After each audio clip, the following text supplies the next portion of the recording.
আজ খুদের চালের খিচুড়ি বসিয়ে দিলাম। বাজার করে এসে সকালের টিফিন খুদের চালের খিচুড়ি। আমি রান্না করে নিই খিচুড়িটা, তারপরে দেখাচ্ছি। বাজার করে এসেছি আমি এই মাত্র। এনেছি একটা বড় ভোলা মাছ। আর সারাদিন কাল থেকে বৃষ্টি,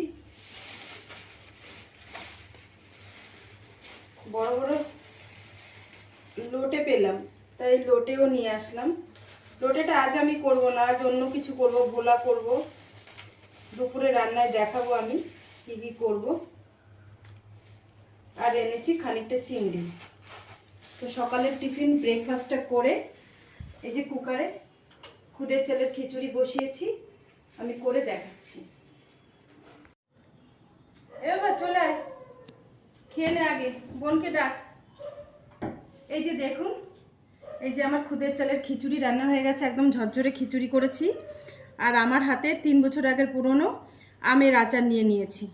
আর এই যে পটল ভাজা, ডিমের অমলেট, খেতে কিন্তু দারুণ, একদম ঝালঝাল করে। 5 ফোড়ন, শুকনো লঙ্কা আর আদা জিরে বাটা দিয়ে একদম ঝালঝাল করে খিচুড়ি করেছি। জানি না কেউ খান কিনা, আমরা মাঝে মাঝেই খাই, খুব ভালো লাগে। আর আমার ইউটিউব চ্যানেল সঙ্গীতা বাঙালিয়ানা কিচেন, যদি ভালো লাগে অবশ্যই আমার রেসিপিটা দেখে নেবেন। আবার আসছি দুপুরের ভিডিওতে। আমি খেতে লাগি, ছেলে মেয়েকেও খাবো, নিজেও খেয়ে নেব। আসছি পরের ভিডিওতে।